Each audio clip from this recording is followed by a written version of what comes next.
ChatGPT. Do y'all feel like that it's taking over people's everyday like text thread?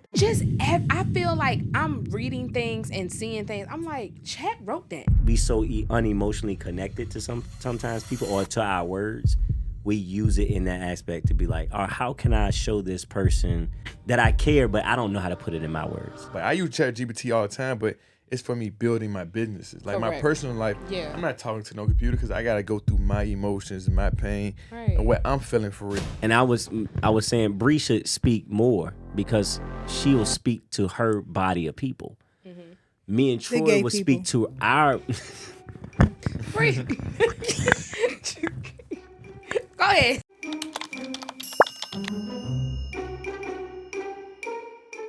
The topic today we're gonna talk about is emotional inflation. All right, so emotional inflation is not a formal psychology term, like you won't find it in a book. But it's kind of like when the value of emotions decrease because they're overused, performative, or transactional. In other words, people are feeling and expressing more, but the feelings are worth less. So what it looks like in real life is just saying I love you or I miss you just because it sounds good, not necessarily meaning it. You're but drained for real, Yeah. real. You're emotionally drained. you going through the motions, exactly. Yeah. Or oversharing online for attention rather than connection. That's okay. That's or using emotions as social currency instead of authentic communication. Yeah. I think that's major with our society right now, with like everything transitioning to like social media and influencer and stuff. It's like artificial connections by trying to seem real, you know? Yeah. Yeah. I think from a therapeutic standpoint, kind of going to the internet piece, I feel like a lot of people, you do have some people that are really into mental health now and focusing on, their well-being, but I do see a lot of people, it's like clickbait. Like you're just saying the things to get people's attention. It's like, do you really feel like that? Or are you just doing this just for the attention? So I can definitely see that perspective of it. I mean, I think it's performative for sure, but I mean, that's what make the money. I mean, look at what the people, Miss Netta and all them, and beefing with Kaya and just beefing with all of these other internet people. I mean, they make money off of that. Yeah. It's like no passion with it. And you can hear it though when people say it though. It's like it's almost it get cringy for real with somebody who really care about it. You like, Right. what the fuck you talking about for real? Like you said, you can tell it's like it's damn near ChatGPT or AI. Yeah. Oh, Like yeah. it's no substance to it. Like what you saying, it sounds fundamentally right, but it's like I know there's no passion behind it for real. You know what I'm saying? Cause like life ain't perfect. So when I see somebody on social media that's always having a great day or some shit, like it's like, come on, man. Right. You're not even being real with the process for real. That's like even with people that have businesses and stuff, and it's like they always post like the green months and it's just go. It's like, oh, you scamming people for real. 'Cause that's not how shit go. Especially like people with our age right now when you started businesses, like you're not being in the green like that.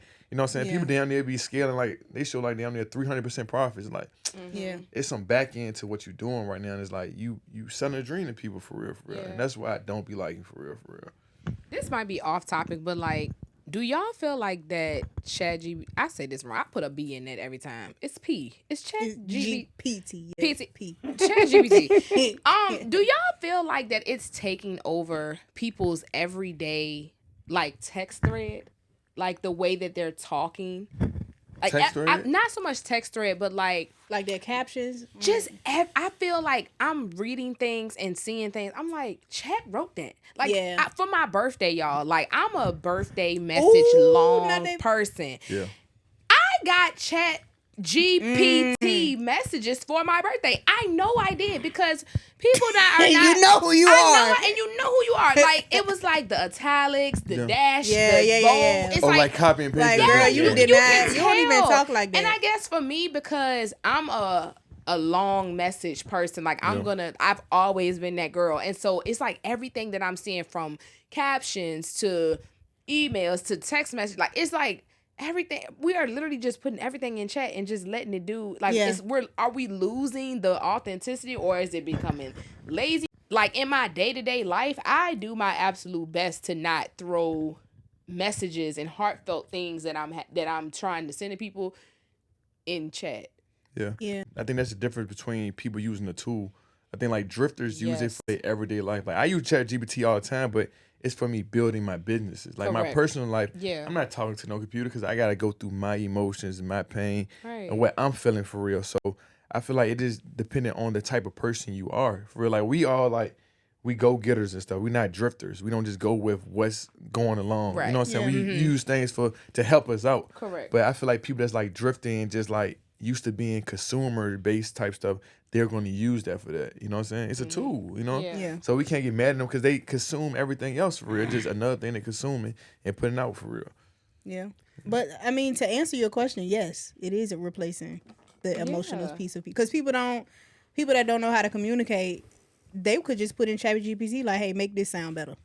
And then, you know, Right. but that also separates the people who are actually doing it from the people who are not. So like you get this person on, they might have created this great platform but you get them on stage to talk, they ain't talking, you know what I'm saying? It's not the same. Right. It's not the same. So yeah, I think it's definitely taking over. I mean, even for emails, like it's dumbing us down for real, for real. I used to type a whole email elaborately, but now I be like, damn, And how it make this sound better. It make me feel so dumb because I'm like, dang, just you couldn't think of that. You couldn't think to make that sound like that. Yeah, I Go- think it's a my- double-edged sword though, because it could. I mean, again, like if somebody just say happy birthday to you and it's dry, and they know that you will be like expecting more, but they don't have the capacity to express more, I feel like that could be another thing. Because sometimes, like I'll type up something, and then I will ask ChatGPT to make it presentable for them to receive it. So it's like if I know I'm talking to somebody that maybe we don't have the same thought process, or maybe because I might intellectually believe this and they might intellectually believe that, how can I get them to see my point without it being like either I'm putting my perspective on them. So it's like I can see, sometimes it's like, I think it's be so unemotionally connected to sometimes people or to our words. We use it in that aspect to be like, or how can I show this person that I care, but I don't know how to put it in my words.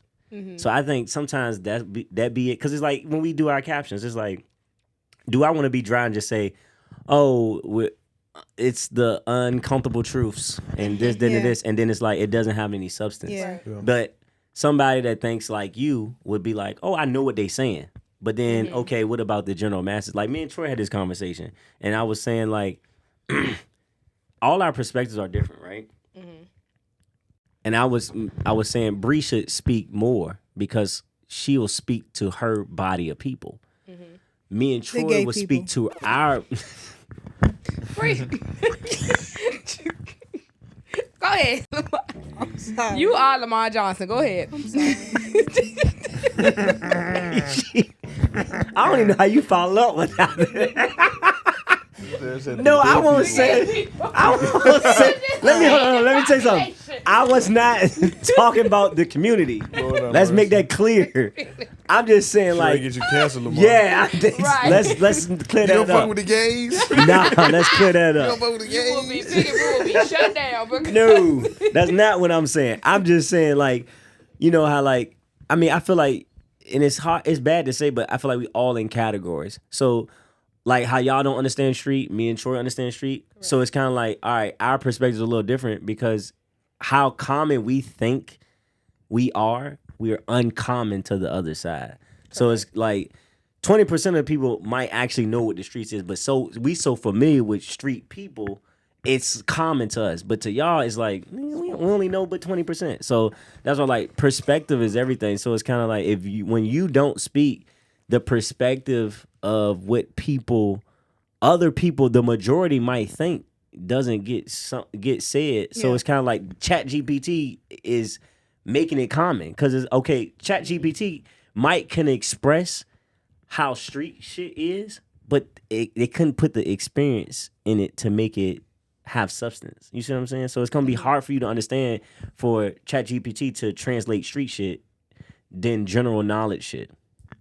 okay. So that's kind of why I don't fault people for using ChatGPT because again, we know a lot of people are not emotionally in tune or intellectually in tuned enough to how can I show this person that I actually do care about their birthday without being dry? Because I mean, to me, sometimes I be thinking like at one point in time, I was like, me hearting a girl picture that she sent me through text and saying, "Oh, you look good," was enough. But then they like, "Oh, that's not enough." Dry. Yeah, it's dry. It's dry. Yeah. Exactly. So it's kind of like for you, it's like, all right, I'll be like, happy birthday to make a happy birthday text for Jess that's gonna make it, just make it sing. Pop. Make it pop. But I'm saying, because I'm gonna say happy birthday, I hope you enjoy your day, and boom, boom, boom. But then you like, nigga, this nigga ain't text me and say, You ain't like, with me, so I ain't ready. See? No, I get what you're saying. No, I get so what you're saying. that's kind of how I look at it. I do look at it that is, it's something that's gonna always be there, and I think it's gonna grow. And I mean, it's already growing because I use it with everything I do. I think that if you are gonna use it, at least put it into your own words. Like if you know you not gonna say the word abundance, or like you not gonna say a big ass word like ChatGPT knows how you or talk whatever. though. Like I always put it in my tone. Words. Yeah, put it in my tone. Put it in my and words. I always take so the my shit dash might off. be saying my ChatGPT say y'all. That's how I talk. I ain't gonna lie. I'll be like put it in my put it as I'm gonna say it, so it knows how I respond. Yeah. And it's gonna be in my words. But I mean.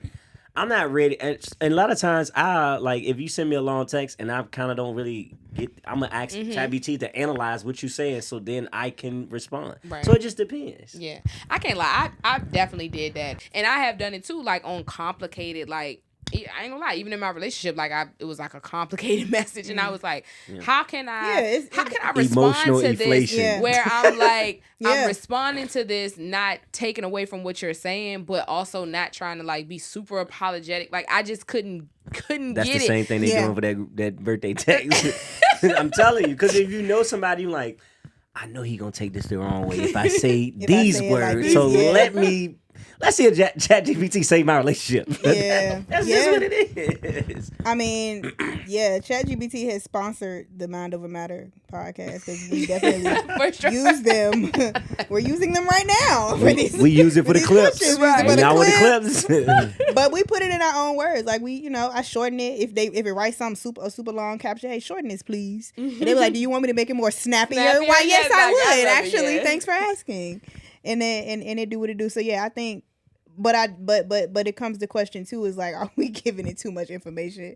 Like, is it because it's basically it's gonna be able to process like a human, and that's kind of in going into a different realm of the conversation around like the future and how AI is going to. But I feel like even if you say that, you're already being learned anyway. So it's kind of like, I mean, regardless what information is not privy to the data, I guess you can say, because when you go on TikTok, if you start liking certain things, that's what you're gonna see. Right. If you go buy something off Amazon, it knows you're gonna buy it, that you bought it. So then when you go on these other platforms, you automatically see it. You start seeing the sponsorship. Yeah, they target you. So it's kind of like, I mean, I don't know. I think life might be easier for indecisive people. Let's say it like that. I think it'll be easier for indecisive people. Did y'all see that thing where, and I feel like it didn't get much traction, but someone committed suicide, like a child or something, or teenager, I'm not sure. And the parents were trying to like sue ChatGPT.